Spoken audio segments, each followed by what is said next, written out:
नमस्कार मेरे प्यारे स्टूडेंट्स, आप सभी का स्वागत है आपके अपने प्यारे से यूट्यूब चैनल एमएस इंस्टीट्यूट में। आशा करता हूँ सभी प्यारे स्टूडेंट्स बहुत ही अच्छे से होंगे और आप सभी अपने स्टडी में पूरी तरह से मस्त होंगे। तो प्यारे साथियों, आज का क्लास आप सभी के लिए बहुत ही इम्पोर्टेंट है, क्योंकि आज का क्लास जो हम लोग करने वाले हैं क्लास 12 फिजिक्स यानी भौतिकी का जो चैप्टर 1 है विद्युत आवेश तथा क्षेत्र इलेक्ट्रिक फील्ड्स एंड चार्ज, इसका जो है top 42 most important objective question देखने वाले हैं, जो आपके फाइनल बोर्ड एग्जाम में इस चैप्टर से जितने भी क्वेश्चन पूछे जाते हैं तो इससे बाहर नहीं पूछे जाएंगे। ठीक है, आप कोई भी स्टेट से तैयारी कर रहे हैं, चाहे एमपी बोर्ड से कर रहे हैं या फिर यूपी बोर्ड से, बिहार बोर्ड से या फिर झारखंड बोर्ड से, तो आप इसे अच्छे से देख लीजिएगा, क्योंकि सबका सिलेबस सेम रहता है। और यानी अदर स्टेट का क्वेश्चन बिहार में पूछता है और बिहार का क्वेश्चन झारखंड में पूछता है, ये ज़्यादातर होते रहता है, क्योंकि आपका सिलेबस सेम है, चैप्टर सेम है। ठीक है, और क्वेश्चन भी सेम है, तो इसीलिए आप लोग ऐसा गलती नहीं कीजिएगा। आप लोग जो है पूरा क्लास को अच्छे से देखिएगा और एक एक क्वेश्चन आप सभी याद कर लीजिएगा साथियों। ठीक है, और आप सभी अगर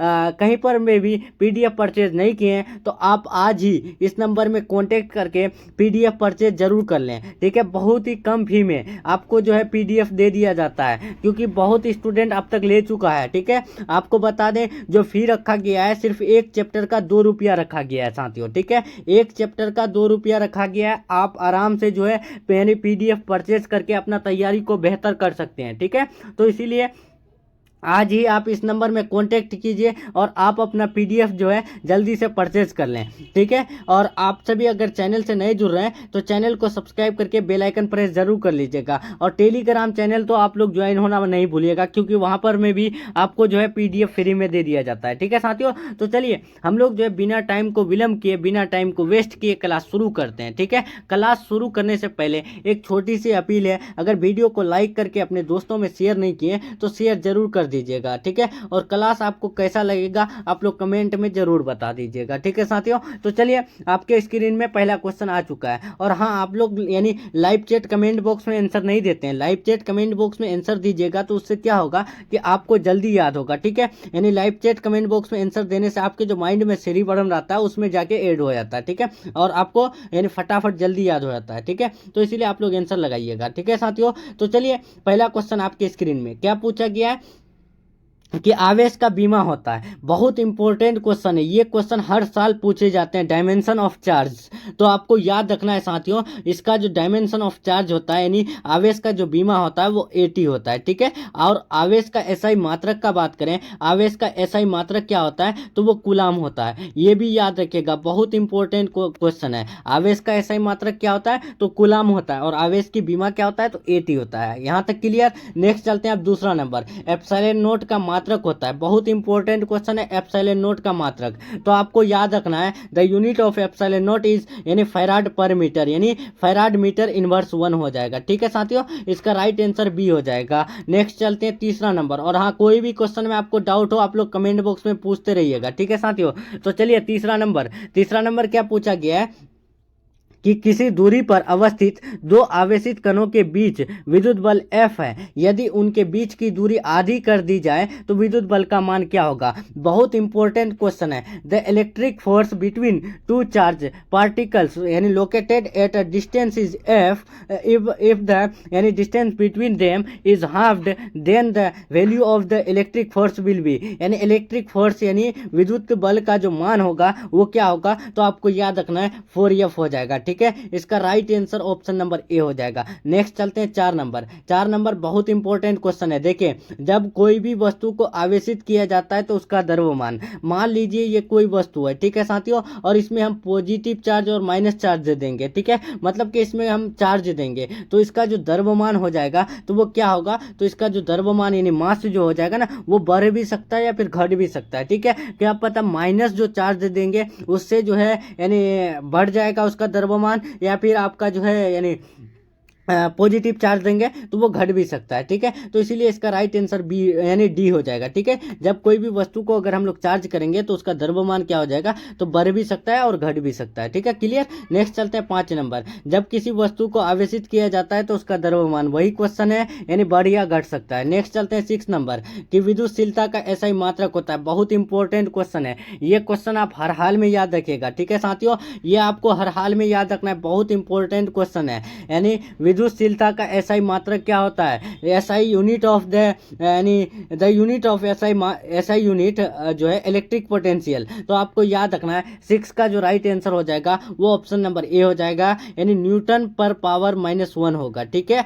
उसके बाद एम पर पावर -2 हो जाएगा और कूलाम स्क्वायर हो जाएगा, ठीक है। और एन पर यहाँ -1 हो जाएगा, ठीक है दोस्तों, याद रखिएगा। इसका राइट आंसर ए हो जाएगा। नेक्स्ट चलते हैं 7 नंबर। 7 आपके स्क्रीन में देखिए, बहुत इंपॉर्टेंट क्वेश्चन है। धातु के बने गोले ए को धनावेश दिया गया है तथा गोले ए को बराबर द्रव्यमान के दूसरे धातु के जो है गोले बी को उतने ही परिणाम का ऋण आवेश दिया गया है। तो जितना धन आवेश गोले ए को दिया गया था तो उतना जो है यानी ए को अगर दिया गया है धनावेश तो बी जो हो जाएगा वो क्या होगा, तो आपको याद रखना है गोले बी का द्रव्यमान जो है ना वो बढ़ जाएगा, ठीक है। राइट आंसर डी हो जाएगा। नेक्स्ट चलते हैं 8 नंबर। 8 आपके स्क्रीन में विद्युत क्षेत्र ई, देखिए विद्युत क्षेत्र ई से लंबवत रखे विद्युत द्विध्रुव का आघूर्ण पी है और इस स्थिति में विद्युत की स्थितिज ऊर्जा शून्य मान लेने पर जो है पी के बीच कोण की स्थिति में विद्युत द्विध्रुव की स्थितिज ऊर्जा होती है तो वो कितना होती है, तो आपको याद रखना है -PE होती है, ठीक है।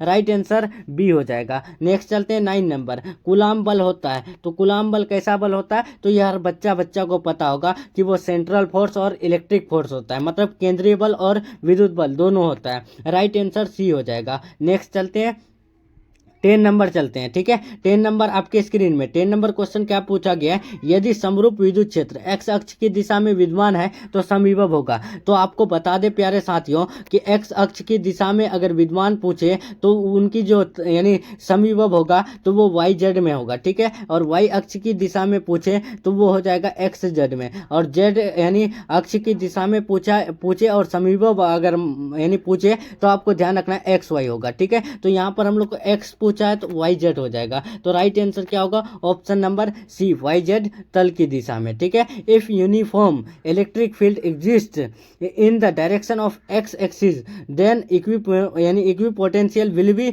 इन the direction of Y Z plane, ठीक है। राइट आंसर सी हो जाएगा। नेक्स्ट चलते हैं 11 नंबर। देखिए 11 क्या पूछा गया है कि विद्युत आवेश का क्वांटक ईएसयू मात्रक में होता है। बहुत इंपॉर्टेंट क्वेश्चन है ये, क्वेश्चन आपको भूलना ही नहीं है, ये क्वेश्चन हर बार पूछे जाते हैं, ठीक है। बहुत VVI है, जो मैं PDF दूंगा आप सभी को, तो PDF के जो है करीब में ऐसे VVI लिखा हुआ रहता है, ठीक है। तो इसीलिए आप सभी अपना जो है जल्दी से जल्दी PDF परचेज कर लें और अपना तैयारी को जल्दी से बेहतर कर लें, ठीक है। PDF के लिए इस नंबर में आप लोग कॉन्टैक्ट कर लीजिएगा 7366865888, ठीक है। इस नंबर में आप कांटेक्ट करके आप अपना PDF जल्दी से जल्दी परचेस कर लीजिएगा साथियों, बहुत ही कम फी में, यानी एक चैप्टर का जो है सिर्फ 2 रुपया। देखिए विद्युत आवेश का क्वांटक ईएसयू मात्रक में होता है, तो विद्युत आवेश का क्वांटक ईएसयू में जो मात्रक होता है वो 4.78 × 10⁻10 होता है। राइट आंसर ए हो जाएगा। नेक्स्ट चलते हैं 12 नंबर। स्थिर विद्युत क्षेत्र होता है। स्थिर विद्युत क्षेत्र क्या होता है, तो ये हर बच्चा को पता होगा कि ये कंजर्वेटिव होता है, मतलब कि संरक्षी होता है। याद रखना है आपको, static electric field is a conservative, ठीक है। राइट आंसर ए हो जाएगा। नेक्स्ट चलते हैं 13 नंबर। 13 आपके स्क्रीन में देखिए, एक एकांकी चालक के लिए निम्न में से कौन सा अनुपात अचर रहता है, which of the following ratios is constant for a unit conductor. तो आपको याद रखना है कुल आवेश बटे विभव, यानी टोटल चार्ज अपॉन यानी पोटेंशियल जो है वो क्या होता है, वो एक अचर रहता है, ठीक है, वो कांस्टेंट रहता है। राइट आंसर ए होगा साथियों। नेक्स्ट चलते हैं 14 नंबर। एक कूलाम आवेश बराबर डैश ESU, मतलब एक कूलाम आवेश बराबर कितना ESU होता है, तो आपको बता दे साथियों 2.99 × 10⁻⁻⁴ पावर 9 ESU होता है, ठीक है। अगर इसको लगभग में माना जाए तो वो जो है 3 इंटू 10⁹ ESU होता है, ठीक है। और आपको बता दें ज़्यादातर जो यानी आपको फाइनल बोर्ड एग्जाम में 2.99 दे देता है, ठीक है। तो आप लोग कन्फ्यूजन नहीं होइएगा। नेक्स्ट चलते हैं साथियों 15 नंबर। 15 आपके स्क्रीन में देखिए, एक विद्युतीय द्विध्रुव दो विपरीत आवेशों से बना है जिनके परिणाम जो है +3.2 इंटू 10⁻, यानी 19 कूलाम एवं -3.2 इंटू 10⁻⁻19 कूलाम है और उनके बीच की दूरी 2.4 इंटू 100 मीटर है, ठीक है। विद्युतीय द्विध्रुव का आघूर्ण होता है। तो आपको बता दें विद्युत द्विध्रुव का आघूर्ण का जो ऐसा ही मात्रक होता है वो कूलाम मीटर होता है, ठीक है। क्या होता है? कूलाम मीटर होता है। और इससे अगर आप निकालेंगे कूलाम और मीटर आपका इतना दिया हुआ है और कूलाम जो यानी चार्ज जो दिया हुआ है वो +3.2 इंटू 10⁻19 दिया हुआ है और -3.2 इंटू 10⁻19 दिया है। तो इससे आप अगर कूलाम इंटू मीटर से निकालेंगे तो इसका राइट आंसर जो हो जाएगा वो 7.68 इंटू 10⁻, यानी 29 सेंटीमीटर हो जाएगा, ठीक है साथियों। राइट आंसर बी हो जाएगा, ठीक है। आप लोग याद रखिएगा, अभी अगर यहाँ सोल्व करेंगे तो बहुत लंबा हो जाएगा, लेकिन ये यानी न्यूमेरिकल का क्लास आपको अलग मिलते रहेगा, इसीलिए आप सभी चैनल से जुड़े रहिएगा। आपको बता दें जो 2024 में एग्जाम हुआ था उसमें हमारे द्वारा जितना भी क्वेश्चन दिया गया था 100% जो है लड़ा था, ठीक है साथियों। नहीं मानते हैं आप रिजल्ट देख सकते हैं, ठीक है, यानी बेहतर रिजल्ट दिया गया है। ये देखिए 16 नंबर, एक आवेशित चालक की सतह के किसी बिंदु पर विद्युत क्षेत्र की तीव्रता बता दें। एक आवेशित चालक की सतह के किसी बिंदु पर विद्युत क्षेत्र की तीव्रता क्या होती है? तो वो सतह के लंबवत होती है। राइट आंसर बी हो जाएगा। नेक्स्ट चलते हैं 17 नंबर। 17 आपके स्क्रीन में देखिए, यदि किसी खोखले गोलीय चालक को धनावेशित किया जाए तो उसके भीतर का विभव क्या होगा? देखिए साथियों, ये रहा गोला और ये गोला खोखला है। खोखले में अगर हम पॉजिटिव चार्ज देंगे या फिर यानी नेगेटिव चार्ज देंगे तो वो होगा क्या? तो आपको याद रखना है 17 का जो राइट आंसर हो जाएगा वो क्या होगा? तो 17 का right answer option number B हो जाएगा, धनात्मक और समरूप होगा, ठीक है। इसका right answer option number B, will be positive and identical. If a hollow spherical conductor is positively charged then the potential inside it will be यानी पॉजिटिव एंड यानी आइडेंटिकल। नेक्स्ट चलते हैं 18 नंबर। विद्युत क्षेत्र E और विद्युत विभव V के बीच संबंध होगा। बहुत इंपॉर्टेंट क्वेश्चन है, ठीक है। जो मैं इंपॉर्टेंट बता रहा हूँ आपको याद कर लेना है। विद्युत क्षेत्र E और विद्युत विभव V के बीच संबंध क्या होगा? तो वो -dV/dx होगा, ठीक है। राइट आंसर ए हो जाएगा। नेक्स्ट चलते हैं साथियों 19 नंबर। 19 क्या है कि साबुन के एक बुलबुले को जब आवेशित किया जाता है तो उसकी त्रिज्या, देखिए एक साबुन का बुलबुले है, उसको अगर हम लोग चार्ज करेंगे तो उसका रेडियस क्या होगा? तो वो बढ़ जाएगा, ठीक है। इसका राइट आंसर ए हो जाएगा। नेक्स्ट चलते हैं 20 नंबर। 20 क्या पूछा गया है? विद्युत द्विध्रुव आघूर्ण का एसआई मात्रक होता है। बता दें साथियों, विद्युत द्विध्रुव आघूर्ण का एसआई मात्रक आपको इससे पहले भी बताया कि कूलाम इंटू मीटर होता है। राइट आंसर क्या हो जाएगा? तो ऑप्शन नंबर ए हो जाएगा। एक एक क्वेश्चन आपको याद कर लेना है। नेक्स्ट चलते हैं 21। विद्युत क्षेत्र में प्रवेश करने वाले एक इलेक्ट्रॉन का प्रारंभिक वेग विद्युत क्षेत्र से भिन्न दिशा में है तो विद्युत क्षेत्र में इलेक्ट्रॉन का पथ क्या होगा? तो वो परिवलयकार होगा, ठीक है, पैराबोला होता है। नेक्स्ट चलते हैं 22 नंबर। एप्सिलॉन नोट की बीमा होता है। आपको इससे पहले एप्सिलॉन नोट का एसआई मात्रक बता चुके हैं कि फैराड पर मीटर होता है, ठीक है। अब यहाँ पर देखिए एप्सिलॉन नोट की बीमा, तो आपको बता दें एप्सिलॉन नोट की जो बीमा होती है वो ml पर पावर -3 t पर पावर 4 a पर पावर 2 होता है, ठीक है। तो right answer option number B हो जाएगा। नेक्स्ट चलते हैं 23 नंबर। दो सजातीय वो बराबर आवेश Q को मिलाने वाली रेखा के बीच में एक अन्य आवेश A रखने पर निकाय संतुलित हो जाता है तो वो A का मान क्या हो जाएगा? तो आपको बता दें साथियों 23 का राइट आंसर डी हो जाएगा, -Q/4 हो जाएगा, ठीक है। Right answer D. नेक्स्ट चलते हैं 24 नंबर। एक स्थिर आवेश उत्पन्न करता है, तो आपको यहाँ से दो क्वेश्चन निकलता है, ठीक है।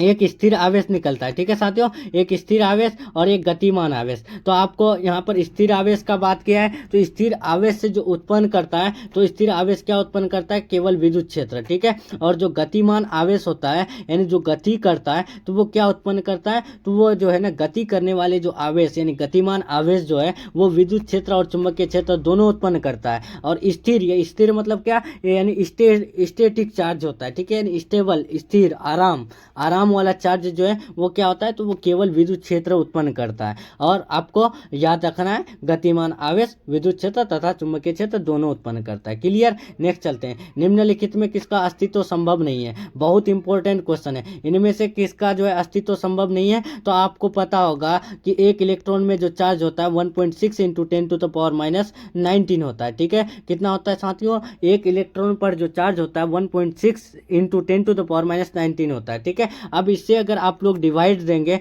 तो ये भी कट जाएगा, ए बी और डी भी कट जाएगा, लेकिन 2.4 इंटू 10⁻⁹ जो है वो अस्तित्व में आएगा ही नहीं, क्योंकि वो डिवाइड होगा ही नहीं। ठीक है, राइट आंसर सी हो जाएगा। नेक्स्ट चलते हैं 26, मुक्त आकाश की परावैद्युतता होती है, यानी एप्सिलॉन नोट का जो मान होता है वो क्या होता है, तो वो 8.85 इंटू 10⁻12 फैराड पर मीटर होता है। राइट आंसर सी हो जाएगा। नेक्स्ट चलते हैं 27 नंबर, यदि दो आवेशों के बीच की दूरी दोगुनी कर दी जाए तो उनके बीच जो है लगने वाला बल होगा। यदि दो आवेशों के बीच की दूरी दोगुनी कर दी जाए तो उनके बीच लगने वाला बल क्या होगा, तो आपको याद रखना है 1/4 गुना होगा। ठीक है, 1/4 टाइम्स होगा। If the distance between two charge is doubled then the force between them becomes 1/4 times। ठीक है, नेक्स्ट चलते हैं 28 नंबर, पी आघूर्ण वाला एक विद्युतीय द्विध्रुव ई के साथ 90 डिग्री का कोण बनाता है, तब इस पर लगा बल आघूर्ण क्या होगा। बता दे साथियों, या 90 डिग्री की बात करें तो उसमें जो बल आघूर्ण होगा वो पीई होगा,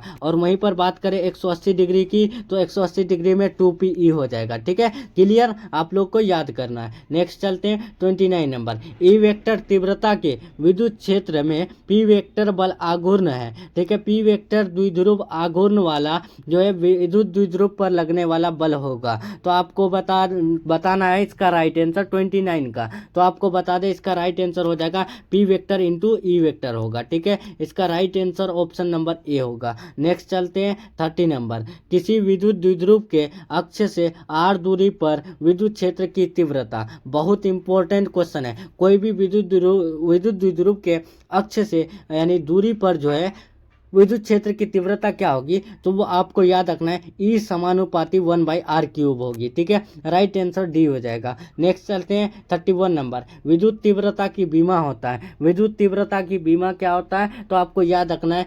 mLT/-3 होगा, mL/-3 होगा, T/-1 होगा। ठीक है, यहाँ पर ऐसे होगा mL/-3, ठीक है, mLT/-3 और I/-1 होगा। ठीक है, ऐसे होगा ये वाला, इसका राइट आंसर बी होगा। नेक्स्ट चलते हैं साथियों, और वहीं पर बात करें विद्युत तीव्रता का एसआई मात्रक, तो विद्युत तीव्रता का एसआई मात्रक न्यूटन पर कूलम होता है। ठीक है, आपको ये याद रखना है। नेक्स्ट चलते हैं 32, किसी आवेशित खोखले गोलाकार चालक के भीतर विद्युतीय तीव्रता का मान होता है। आपको बता दें साथियों, खोखले गोलाकार चालक की बात जब भी करें तो आपको सीधे 0 के तरफ दौड़ के चले जाना है। ठीक है, राइट आंसर क्या होगा, ऑप्शन नंबर सी। नेक्स्ट चलते हैं 33 नंबर, किसी अचालक पदार्थ को आवेश देने पर वह वितरित होता है। अब ये भी इंपॉर्टेंट क्वेश्चन है, लेकिन यहाँ पर आपको समझने की जरूरत है। देखिए ये क्या है, अचालक पदार्थ। अचालक क्या होता है कि जिसमें जो है आवेश यानी जो है आवेश जो है उसमें यानी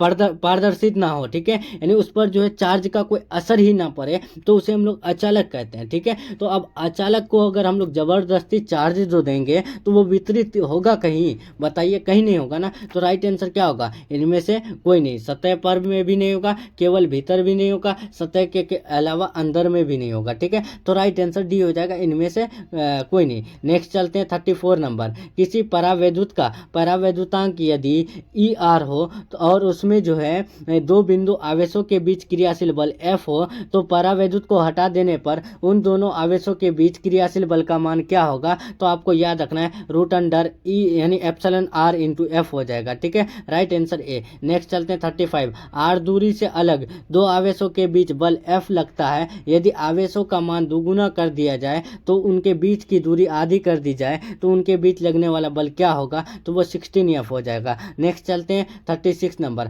आज का लास्ट क्वेश्चन और इम्पोर्टेंट क्वेश्चन, किसी दी गई दूरी पर स्थित दो इलेक्ट्रॉनों के बीच क्रियाशील गुरुत्वाकर्षण बल एवं विद्युतीय बल का अनुपात क्या होगा, तो आपको याद रखना है साथियों, इसका अनुपात 10⁻42 हो जाएगा। ठीक है, 36 का राइट आंसर क्या होगा, option number D, the ratio of gravitational force and electric force acting between two electrons located at a given distance will be 10 to the power -42। ठीक है, राइट आंसर डी हो जाएगा। तो चलिए साथियों, आज का जो है हम लोग का यानी फिजिक्स का पहला चैप्टर विद्युतीय आवेश तथा क्षेत्र इलेक्ट्रिक फील्ड एंड चार्ज का जो है तो 42 मोस्ट इंपॉर्टेंट ऑब्जेक्टिव क्वेश्चन का क्लास कंप्लीट हो रहा है। आपको क्लास कैसा लगा आप लोग जो है कमेंट में ज़रूर बताइएगा। पीडीएफ कोर्स के लिए इस नंबर में कांटेक्ट कर लीजिएगा। ठीक है, बहुत ही कम फी में आपको मिल जाएगा, 2 रुपया पर सब्जेक्ट में। ठीक है, और पीडीएफ ऐसा दिया जाएगा जिससे आप लोग का मन खुद खुश हो जाएगा। ठीक है, उसमें यानी 500 जो है गेस ऑब्जेक्टिव दिया जाएगा, गेस सब्जेक्टिव 100 दिया जाएगा, जो आपको सीधे परीक्षा में देखने को मिलेगा। Chapter wise objective, chapter wise subjective दिया जाएगा, साथ में 20 मॉडल सेट दिया जाएगा। ठीक है, और मॉडल पेपर में जो निकलता है वो भी दे दिया जाएगा। ठीक है साथियों, तो चलिए मिलते हैं हम लोग नेक्स्ट क्लास में नेक्स्ट टॉपिक के साथ। तब तक के लिए bye, take care, thanks for watching.